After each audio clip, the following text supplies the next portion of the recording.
I'm Martina Sterbova, ADH TV's royal reporter. King Charles has invited the Right Honourable Sir Keir Starmer to form a new government of the United Kingdom. Sir Keir accepted His Majesty's offer and was appointed Prime Minister and First Lord of the Treasury. In this instance, the process was obvious. There are occasions when this is not the case and where there could be more than one contender. Or there are other constitutional issues. What happened at the palace reflects long experience in the development of the Westminster system, one of the most successful forms of government, not only in the world, but also in the history of civilization.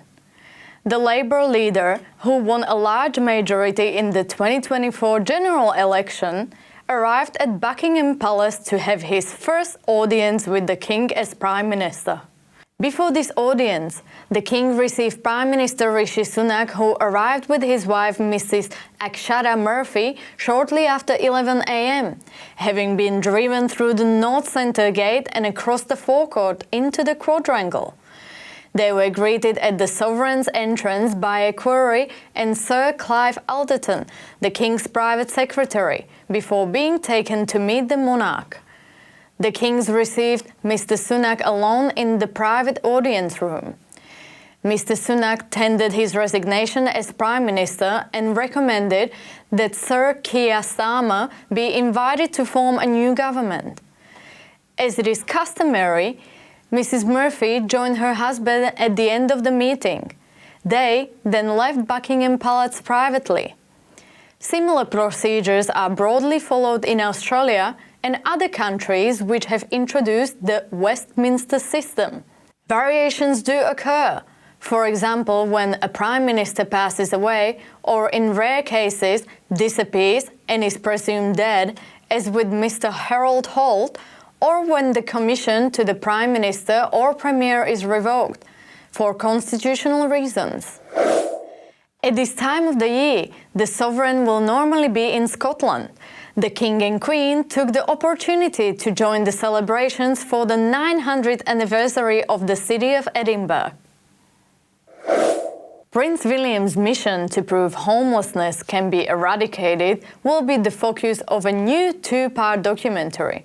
According to the Royal Family Channel, which is a privately owned news channel and not the Royal Family's official channel. This reveals that the Prince of Wales will feature in the series Prince William, We Can End Homelessness, which will give a glimpse into the work that has gone on behind the scenes. The news was announced as the Prince prepares to mark the first anniversary of his housing projects, Homeworks. The documentary will comprise 2 one-hour episodes and will be shown in Britain on ITV1 and ITVX during the Australian spring. We will let you know where it can be seen. In Australia, Constitution Day falls on 9 July each year. This is the day in 1900 when Queen Victoria assented to the Commonwealth of Australia Constitution Act 1900, which brought to a successful conclusion the unusually peaceful and democratic process to unite the 6 governing Australian colonies. We Australians, federated under the Crown has been with us from the settlement in 1788 and has been intimately involved on every significant occasion in the life of the nation. The Commonwealth of Australia Constitution Act provided that it should take effect on a date to be proclaimed by the Queen. This was done on 17 September 1900 at Balmoral, Her Majesty declaring that she was then satisfied with the people of Western Australia had indicated in a referendum that they too wished to join the Commonwealth of Australia. The Queen then signified that the new Australian nation should come into being on the first day of the new year and the first day of the new century. The Australian Constitution is one of the oldest in the world.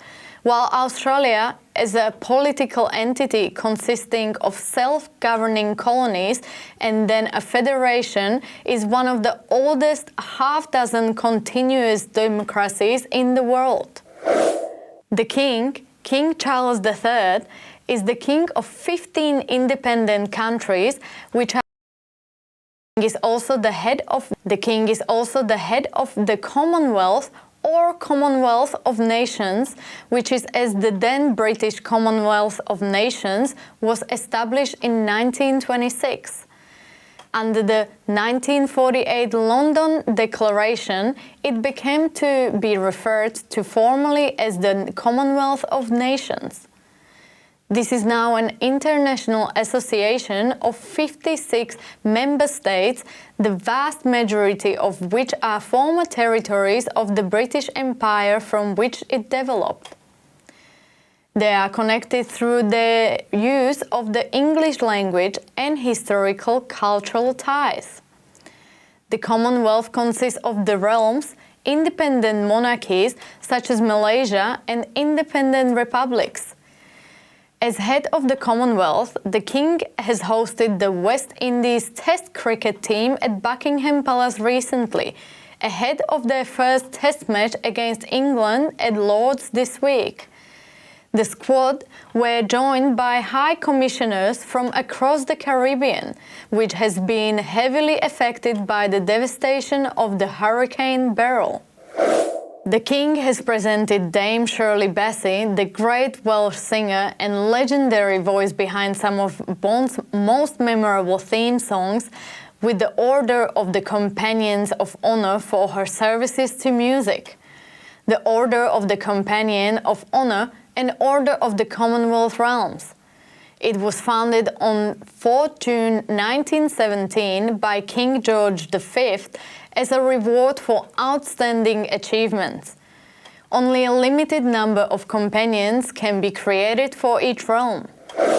This has been Royal Report in the series Crown and Constitution on AEST TV.